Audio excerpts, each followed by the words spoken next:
right, got a bunch of emails here. No surprise. RAD at radradio.com. I'm calling an audible here. The food thing we can do anytime, but Queenie started something here, and that's what I do. Well, I don't know if you're probably way too young to even know this reference, but you're like Woody Woodpecker. You're a goddamn troublemaker. Every time you show up, well, what is it? A troublemaker or a woodpecker? What? Huh? How much trouble would a woodpecker make if a woodpecker could trouble make? Yeah, I like that.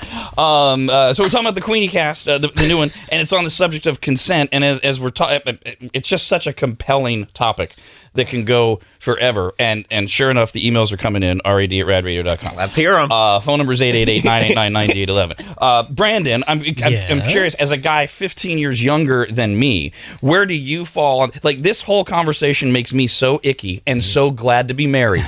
Because it's like Queenie speaking a different language sometimes with this whole consent thing. And Dawn is too. Like Dawn, who's 3 times Queenie's age. when she was very... When she was very nicely describing the differences between when I was in my 20s and now, I'm like... Yeah, I mean, we've had various conversations similar to this over the years, and I've always felt icky about it because I would never put anybody in that position. I would never, I would never force anything onto anybody. And that's just how I operate. And when I was younger, I was petrified of girls, but I wanted to have girlfriends and I wanted to, make out and do all that stuff. But I never pushed anything or pushed any boundaries. And I feel like chemistry is something that is just felt and experienced in real time. So if it happens, it happens. And if it doesn't, then I know when to back off. It's like an instinctual thing that I have that I just don't understand and I guess I do understand because men want to dominate. They want to get what's theirs. And there's some women that do that too. But I feel like that all comes with experience, and it gets easier to navigate this consent thing once you have a little bit more experience. But I'm just a different animal. Does my description of making out with a girl and then going for her boob to see how she reacts, does that just creep you out? Like, oh my God, I can't believe men were like that. No, okay. I did that, and I think that's how you learn. You learn the signals, and I feel like those signals are blurred because the communication we don't have those skills of communication necessarily. I'm not saying it's a bad thing or a wrong thing on either side. I just think it's something that is a learned experience. I just think it's when you guys of your time, and I went through this, would keep going back in. Yep. And it's not okay. It's not okay. Is the second time okay? Listen, I don't blame you at all whatsoever. But knowing what I know now and having the voice I know now, that's what I wish would have been taught to me. Because when the guys would try to go in a second or third time, I'm like, out, see ya. I'm not feeling obligated at all whatsoever to get him to like me, to care if he likes me, to any of that. But because we were raised so much of like, please the guy, look pretty for the guy, have the body for the guy, it's all about the guy, that we allowed you guys to do that. Therefore, you thought it was this fun little cute dance. And for a lot of girls, it wasn't a fun little cute dance. Which is why if we're going to teach kids about condoms, we're going to teach them about sexually transmitted diseases, we're going to teach them about everything else in sexual education, there could be at least a chapter on consent education. All right. So I know it's always fascinating when men chime in on this, but we do have a voice. We're part of the whole thing, right? Absolutely. So here's what David wrote, and this is I think this is a different version of what I was describing. He says that whole back and forth playfulness of pursuing is hot. Like when you're making out and you go in and she stops your hands because she doesn't want to give it up easy and doesn't want you to think she is a slut, but you're hoping she is a slut, but she isn't a slut, but wants to be a slut for you, so you have to be a slut yourself. That's a narrative that's going on in your head. That's not happening for the girl. No, you're a caveman. Yeah, exactly. Why don't you just bonk her over the head and drag her back to your cave? So this is where I get confused. For no girl, there's no girl ever that is thinking, I want him to touch me more. I want him to go further. But wait, I'm gonna stop. I'm gonna kind of stop him because like what David said, I don't want to seem like I'm too eager. Okay, and then I'm gonna let him go. But Rob, you're being very different than he was. He thinks it's this fun little cat and mouse thing that it's fun. It's fun when we do that. Right? Isn't that fun? No, Well, it's scary. For some girls, it's not fun. And I'm not going to say all. For some girls, no, that's not fun. They actually are uncomfortable, but they haven't been taught to have a voice and to tell you no, and they're too caught up in you, they're too caught up in getting you to like them. Now, yes, Rob, I'm sure there are some girls, absolutely, that loved that back and forth. I didn't because I had a terrible sexual experience as a young child, so it wasn't fun for me, that back and forth. But yes, I am sure there are some girls, but how do you know that, right? How would you know that? Well, and there are far too many women in the world to say, well, there's a few women who want to be berated sexually to make it a thing of, it's fine.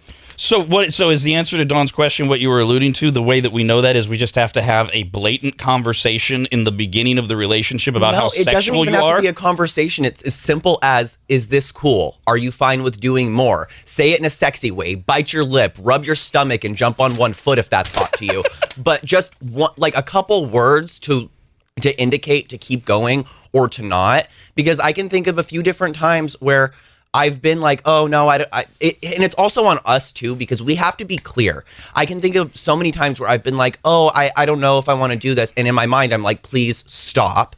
But they're hearing, oh, I don't know. And it's she wants to be a dirty girl for me. So is it beholden on the guy to be asking, is what I'm doing okay? I think it's equal. Okay. It's beholden on the dominant figure to ask. And it's beholden on the submissive figure to be clear in their answer and be concise. Okay. It's equal parts. So here's the email from Katie. Hi, Katie. She says, when you're in the middle of sexy time, someone asking me, are you cool? Are you good? Like Queenie said, would make me want to stop everything and go home or have him leave. Okay. That would ruin the whole thing for me. If you say no, that should be no. I wish we could just truly incorporate it as a society and have people follow through on it and leave it at that. Asking someone how they feel every few minutes is a total turnoff. Yeah, see, this is my issue with stuff like this, is that people don't know how to it becomes such a, you're going to ask me every 2 seconds. You take it to this place of it being bigger than it actually is. It's actually quite simple, and it doesn't take up all this time, and it's not slamming the brakes on your sexual encounter. Conduct your life however you want to, but I'm just saying, if you don't want to have everybody's so concerned all the time, and you see all these posts go around of like, oh, well, now because women accuse men left and right of sexual assault, my son needs to be concerned about his future, and he can't have sex with a girl without being worried about rape. Okay, well then, that's your problem. Here's your solution.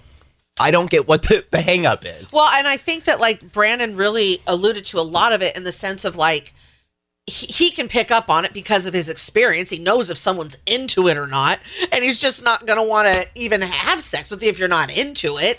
And I also think that her letter didn't listen. If you're going along and you both are participating, that's not what I hear anyone saying. Is like that's when you stop and go, "Are you still okay?" It to me, it's when the girl pushes away off of something, and you keep trying. She's already signaled to you in a physical way. Okay. No. So because now this is clarity. See if you're saying the same thing that Queenie is. So I've done the boob thing and it's gone fine. Okay. And we're making out and I'm playing with your breasts. Right. Now what I'm hearing though is but now you've described it differently, Dawn, is that I'm supposed to ask or figure out if I can now put my hand down to her crotch. That's not what I'm saying. I know. I'm saying if you put your hand down there, that's fine, that you tried. Uh-huh. But when I pull it away, that's it. Don't try again. Okay, so the thing you're taking away from my youth is the go back in a second time. You guys did it all the time, and that's what you were taught. I am not like, but you all were taught that. But is there some difference here between the two of you, Queenie, in that can I figure out if you're interested in me grabbing your crotch by just putting my hand there, or do I have to say something? I don't know. I think that it just depends on the person, because there's such thing as emphatic consent where it's the person is doing and grabbing as many things as you're doing and grabbing, but if you're just laying it down on someone and they have not reached for anything of yours and they're not equally as aggressive as you are, then maybe take literally 0.2 seconds to say, is that okay? I'm sorry if that shatters all of the sexuality in the room. So, that's the thing I never got. When some of my girlfriends and I would talk, I'd be like, I didn't grab him down there once. Did he not catch a clue? Right. Every single time he kept going to grab from my area. I'm kissing you. We're making out. That's the most I'm doing with you. I'm not even unbuttoning your pants, dude. And catch a clue. We're not on the same wavelength here. Phone number is 888-989-9811. Hello there, Joe. Good morning. Good morning. How you guys doing? Hey, what's up? Hi. Wonderful. So I've been in a situation before where, the girl, complete consent, going back and forth. And then when it came down to it, she turned into like a cold fish. And she just laid there. And I felt uncomfortable as a man because then I thought, am I crossing a line? Am I doing more than I'm supposed to be doing? Because she's obviously not doing anything to reciprocate. But she was reciprocating the entire time, and absolutely there was consent. And so how do you face that situation? Like, what do you do in that situation? Okay, so do I just continue? Well, because she just lays there. Wait. So up until the point, this is a good learning, and this is good learning. I think from what I'm hearing you say, you guys were making out, you're hot and heavy, but when it got down to the actual sex, putting parts and parts, she was a dead fish. Well, correct. Okay, so at that point, she's not consenting. I mean, well, I don't know. I mean, or is she a dead leg? Yeah, but you should hold on. at that point you should ask her, because I thought that maybe this is maybe she's just nervous and she's whatever. So I backed up and I was like, is this okay? And she's like, yeah.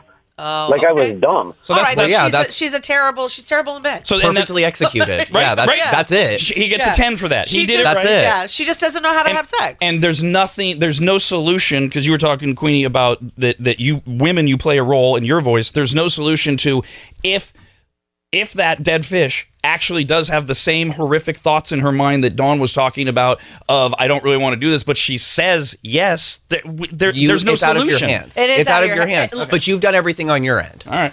Every guy I was ever with, it's completely out of their hands. Not every guy, but when I was having uncomfortable moments with certain guys, but I continued on, that's not their fault because I continued on. They had no idea the dialogue that was going on in my head. How would they have known that? Because physically, I was participating completely, and all for the reasons that I thought I should. And then you get your own voice, and you're like, bah. All right, we got this email, RAD@radradio.com from Cody. Hi, Cody. No idea how old Cody is, how he was raised, what his generation is. He says, Dawn is completely overreacting. Rob, mine, yours, and almost every current marriage's sex started with what you are saying, trying to get a feel of a boob. I don't understand the problem. Of course it did. I'm not saying it didn't. Of course it did. And I wasn't even blaming any of them. That was our time. But what if he's 25? That's why I said we don't know how old he is. What if he's 25? Well, but he said he was part of our time or whatever, didn't he? No. He said my marriage, his marriage, everyone's marriage started that way. Well, everybody. That's what he said. Every single person. Well, Cody knows. Listen, I've learned from Rob over a million years, you cannot use superlatives. Yeah. Not every single marriage has started the way you're describing. And listen, what if it's 80%? Yeah, but I have a problem when dudes do this. I really do. I just have such a problem. Listen, you have no clue because you're a dude. You have no clue. You can only understand it to a certain point. How we were raised and what was expected of us and how we were viewed, and it all was normal. I get it. We thought it was normal. You thought it was normal. I'm sorry you think I'm overreacting. That's on you, not me, and I ain't going to change it. Okay? I know exactly how things were and how they are now, and they are different. We still have a long way to go in how some men still hold on to these archaic views of women, and it drives me bananas. God. I'm gonna throw down the trainee card. I at one point was male presenting and played a male role in society. So now being on the other side of that and being treated by the people who find me sexually attractive as female, I've seen both, and there is a vast difference. And the difference is scary because I had things when I was younger. When I was 15, I had a quote unquote, because we touch on this on the episode, that you can, a child, a way past inebriated person and a mentally challenged person, their consent is not valid because they do not know the implications of what they're consenting to. But when I was 15, I had a quote unquote consensual sexual relationship with someone who was more than double my age.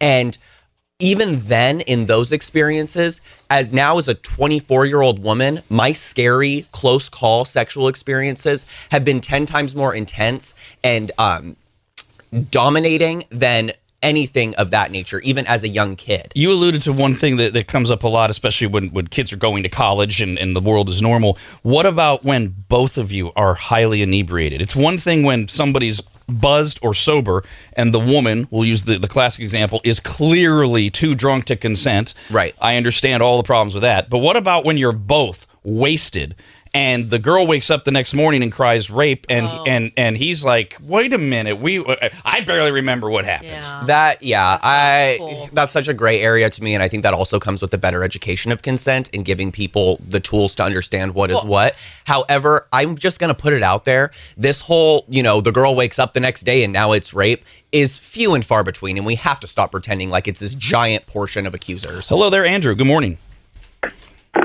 Morning. I just wanted to, I'm curious, Dawn. Yeah.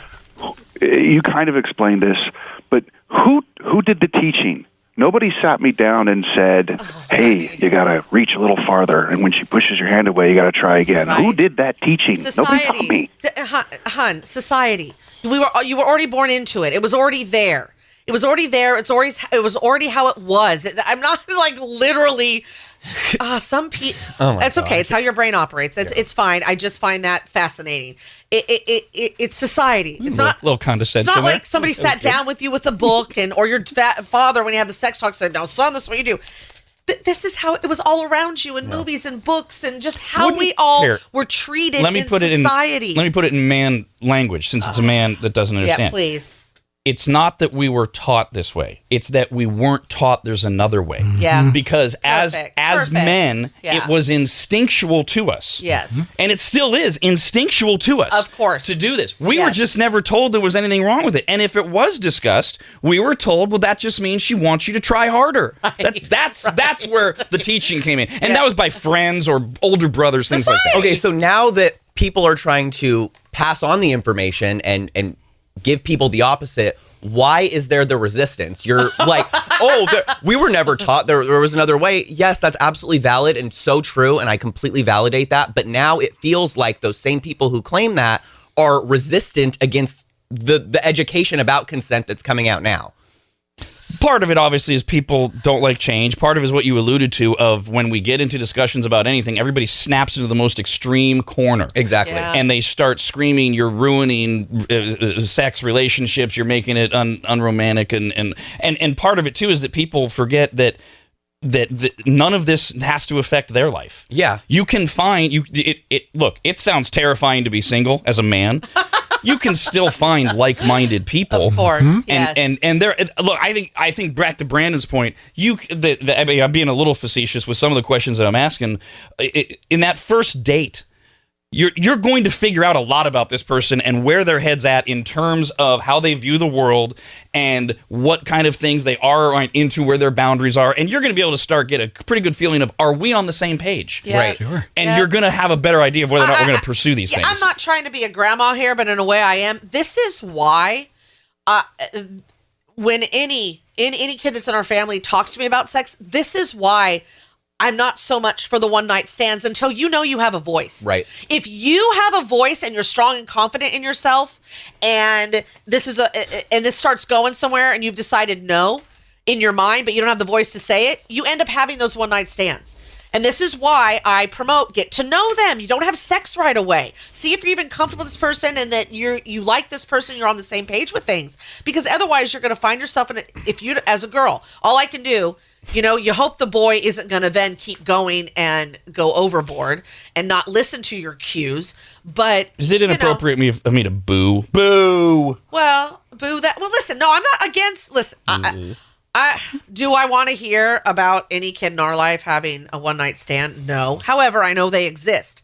But it's like, I want it to be, if you're going to do stuff like that, I want it to actually be a fun experience for you. It is actually something that you're into, and you're not just doing it because you want the guy to like you. Sure. Or you feel this is what you have to do. Yeah. Yeah. But we're pro So- one-night stands if it's all in fun. If you're a strong girl and you meet up with a guy, you think you want a one-night stand, things start going, you realize you don't, and you're strong to say no and get out of there, okay. But also now we live in a society where there are hookup apps, things that are made just for hooking up, and people who go on Tinder, Hinge, whatever, just for hookups. So that I think that people who are strictly looking for sex find each other and kind of communicate about that before meeting up. Do you think meeting on Tinder is a form of implied consent? Nope, not at all. Because there's a lot of people, because how many people have written into this show being like, I want to date, should I try online dating apps? Or this has been my experience with this, and they really want a real love connection.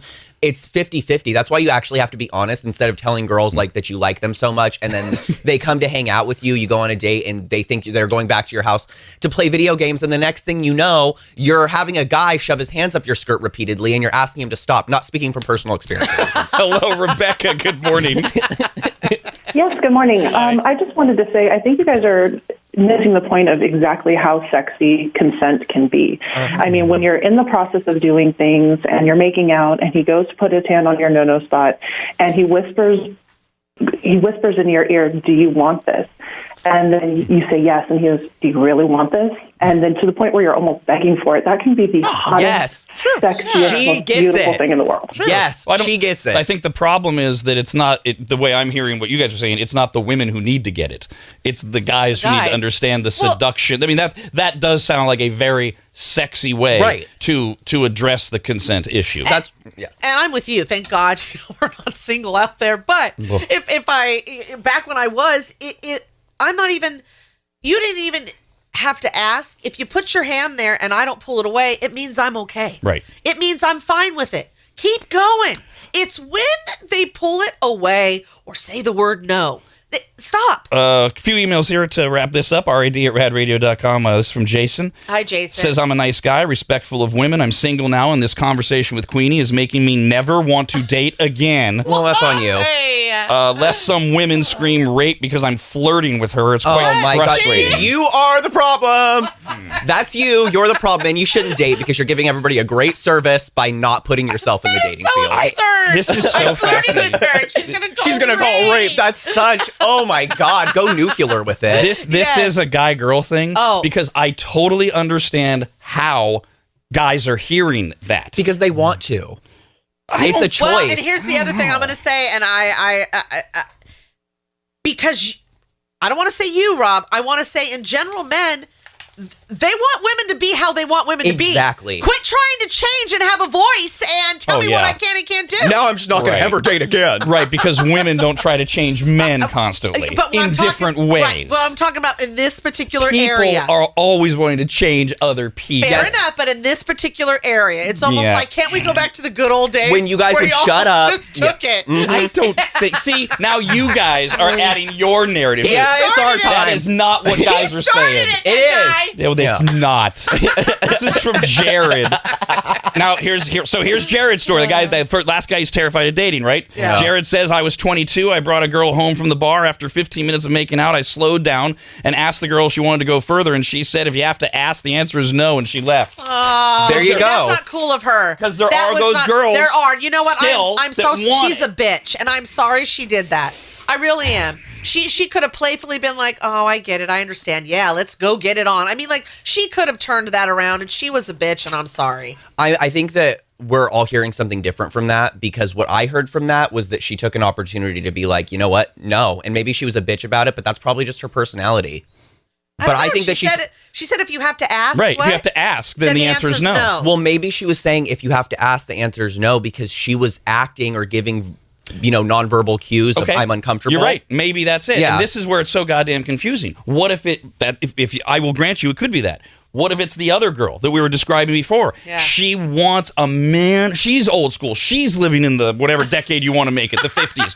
She wants a guy to ravage her and not be a puss and ask anything. And then that's why she. Well, that's on her how, to communicate. That's how he's taking. Well, that's on her to communicate then. But her line is, "I want you to take me. If you have to ask, then I'm not gonna have sex with you because you're a dead well, leg." then she should never have sex because well, honestly, like if you are going to cause further confusion and hurdles for men to understand this stuff, then okay, God, so I have no time for that. So your compromise with society is that part of the role of women in this is that if they are a woman that wants their man, whether it's a one-night stand or whatever, to dominate them, to take control, they have to in some way make that clear in the early stages. Yeah, and I honestly, I like that, but I like it after I've like trusted someone and given them the go-ahead for it. Yeah, I mean, like, the thing that is getting lost is I think a fair amount of women still like that.